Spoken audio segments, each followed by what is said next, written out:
Is Modi A fascist அப்படிங்கிறது கேள்வி. மோடி ஒரு பாசிசவாதியா என்று கேள்வி கேட்கும்போது இந்த ஜெமினி என்ற கூகுள் நிறுவனத்தினுடைய அந்த ஏஐ சாதனம் பதில் சொல்கிறது. என்ன சொல்கிறது என்றால், Modi has been accused of implementing policies some experts have characterized as fascist அப்படின்னு அந்த ஆர்டிஃபிஷியல் இன்டெலிஜென்ஸ் பதில் சொல்லுது.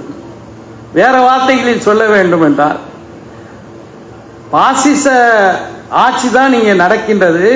சில அறிஞர்கள் மோடியை அவருடைய நடவடிக்கைகளை வைத்துக்கொண்டு சில எக்ஸ்பர்ட்ஸ் நிபுணர்கள் அவரை பாசிஸ்ட் என்று சொல்கிறார்கள். அதோடு நிற்கவில்லை, அதுக்கு காரணம் சொல்றது, these accusations are based on a number of factors including the BJP's Hindu nationalistic ideology, its crackdown on dissent and its use of violence against religious minorities என்று ஏஐ மோடி ஏன் ஒரு பாசிஸ்ட் என்பதற்கு இவ்வளவு விளக்கத்தை சொல்கிறது. இந்த நூல் வெளியிடப்படக்கூடிய இன்றைய தினத்தில் உச்ச நீதிமன்றம் ஒரு தீர்ப்பை வழங்கி இருக்கின்றது. அந்த தீர்ப்பு பிரதமர் மோடிக்கு நெருக்கமாக இருக்கக்கூடிய பதஞ்சலி என்ற மருந்து நிறுவனத்தினுடைய நிறுவனர் ராம்தேவ் என்பது அனைவருக்கும் தெரியும். அவருடைய விளம்பரங்களை எல்லாம் நாம் தொலைக்காட்சிகளிலே பார்த்து வருகிறோம். எல்லா வகையான நோய்களுக்கும் என்னுடைய பதஞ்சலி மருந்துகள் நிவாரணி என்று அவர் பேசி வருவார், விளம்பரம் செய்து வருவார். இதை சென்ற ஆண்டு உச்ச நீதிமன்றம் கண்டித்து இது போன்ற தவறான விளம்பரங்களை வெளியிடக்கூடாது என்று உத்தரவிட்டது. அதையும் மீறி அந்த விளம்பரங்கள் தொடர இன்று உச்ச நீதிமன்றம் கொடுத்திருக்கின்ற ஒரு தீர்ப்பில் சொல்லப்பட்டிருக்கின்ற ஒரு வாசகமும் இந்த புத்தகத்தினுடைய தலைப்பும் ஒத்து போயிருக்கின்றது. உச்ச நீதிமன்றத்தினுடைய நீதிபதிகள் பதஞ்சலி விளம்பரம் இதை நிறுத்துவதற்கு தடுப்பதற்கு ஒன்றிய பாஜக அரசு தவறிவிட்டது என்று சொல்லி என்ன சொல்கிறார்கள் என்றால், the government is sitting with its eyes closed அப்படின்னு சொல்றாங்க. இந்த அரசு கண்ணை மூடிக்கொண்டு இருக்கின்றது என்று. ஆக ஒரு இருண்ட காலத்தில் இந்த நாடு இருக்கின்றது, இந்த ஆட்சியினுடைய நிர்வாகம் இருக்கின்றது என்பதற்கு எடுத்துக்காட்டாகவே இந்த நடவடிக்கை அமைந்திருக்கின்றது. 2 தினங்களுக்கு முன்பு இன்று ஆர்டிஃபிஷியல் இன்டெலிஜென்ஸ் ஏஐ யுகத்திலே நாம் வாழ்கிறோம். இந்த ஏஐ யுகத்தில் நாமெல்லாம் தேடுவதற்காக பயன்படுத்தக்கூடிய கூகுள் நிறுவனம் அது ஜெமினி என்ற பெயரில் ஒரு ஏஐ டூல், ஒரு ஏஐ சாதனத்தை தயாரித்திருக்கின்றது. இந்த ஏஐ என்றால், உதாரணமாக நான் உரையாற்ற இங்கே வர வேண்டும் என்றால், மோடி ஆட்சியின் இருண்ட காலம் அப்படின்னு சொல்லி எனக்கு ஒரு குறிப்பு வேணும்னா இந்த ஆர்டிஃபிஷியல் இன்டெலிஜென்ஸ் என்று சொல்லக்கூடிய இந்த டூல் என்னுடைய உரையே எழுதி தந்துடும். அப்படி ஒன்றும் பார்த்துட்டு நான் வந்து பேசலை.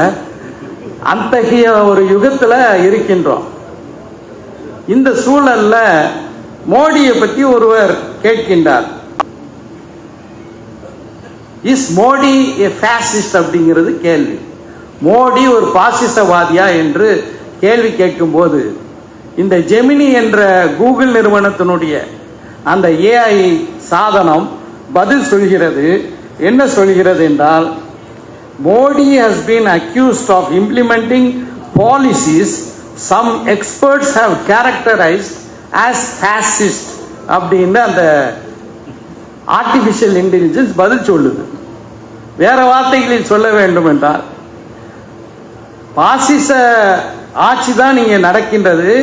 சில அறிஞர்கள் மோடியை அவருடைய நடவடிக்கைகளை வைத்துக்கொண்டு சில எக்ஸ்பர்ட்ஸ் நிபுணர்கள் அவரை பாசிஸ்ட் என்று சொல்கிறார்கள்.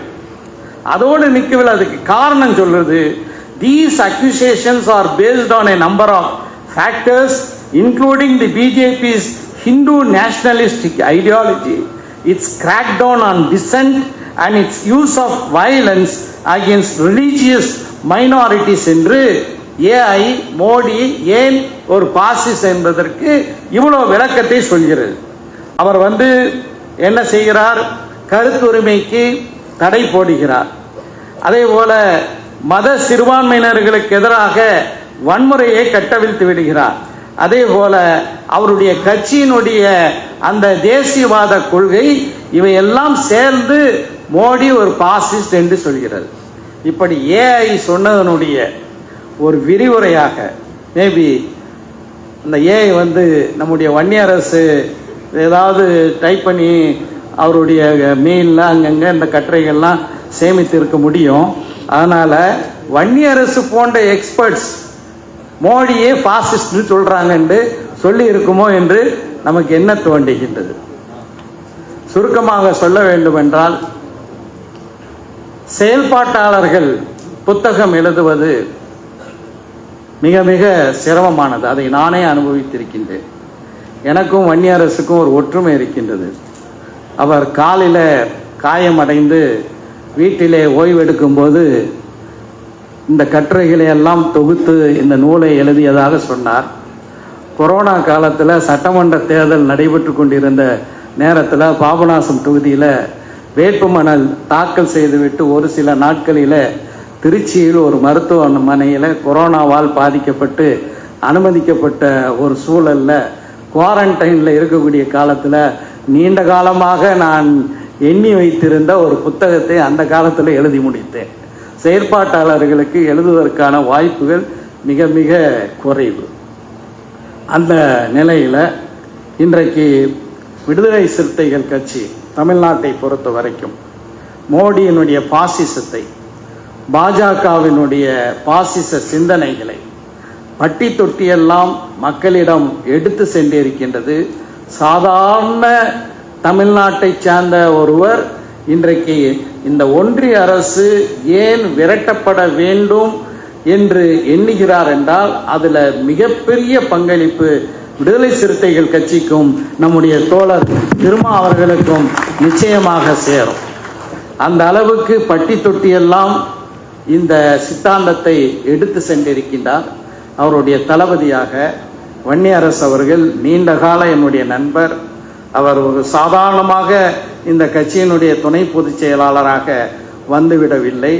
ஏராளமான போராட்டங்கள், கள போராட்டங்கள், எத்தனையோ வழக்குகள், சிறை தண்டனைகள், அவற்றையெல்லாம் எதிர்த்து நின்று இன்று ஒரு பெரிய செயற்பாட்டாளராக விடுதலை சிறுத்தைகள் கட்சியினுடைய துணை பொதுச் செயலாளராக ஏற்றம் பெற்றிருக்கின்ற வன்னியரசனுடைய இந்த எழுத்துகள் தொடர வேண்டும். இவை நிச்சயமாக மிகப்பெரிய அறிவாயுதமாக இருக்கின்றது. இதை நாம் அனைவரும் படிக்க வேண்டும், ஒவ்வொருவரிடமும் எடுத்து செல்ல வேண்டும். எழுத்துகள் நிச்சயமாக நாளை நாம் வாழ்ந்தோம் என்பதற்கு எத்தனையோ மேடைகளிலே பேசலாம், காற்றிலே கலந்துவிடும். மேபி இப்போ தான் யூடியூப்ல இருக்க, அதில் இருக்க அப்படின்னு சொல்லலாம். ஒரு காலகட்டத்தில் இன்டர்நெட்டு அப்படியே கொலாப்ஸ் ஆயிடுச்சுன்னா எல்லாமே மொத்தமாக போயிடும். ஆனால் நாம் வாழ்ந்தோம், ஒரு கருத்தியலை இந்த உலக மக்களுக்கு எடுத்து சென்றோம் என்றால் அதை அடுத்த தலைமுறைக்கும் அதுக்கு அடுத்த தலைமுறைக்கும் நெடுங்காலமாக எடுத்து செல்வது எழுத்துக்களாகத்தான் இருக்கின்றது. விடுதலை சிறுத்தைகளில் நிறைய சிந்தனையாளர்கள் இருக்கின்றீர்கள், நல்லா பேசுறீங்க, பேசுவதோடு இருக்காதீங்க, வன்னியரசு மாதிரி பேனாவை பிடியுங்கள், புத்தகங்கள் எழுதுங்கள், இந்த அறிவாயுதங்களை அனைத்து மக்களிடமும் எடுத்து செல்வோம் என்று சொல்லி இந்த நல்ல வாய்ப்பை தந்தமைக்காக நன்றி தெரிவித்து விடைபெறுகின்றேன்.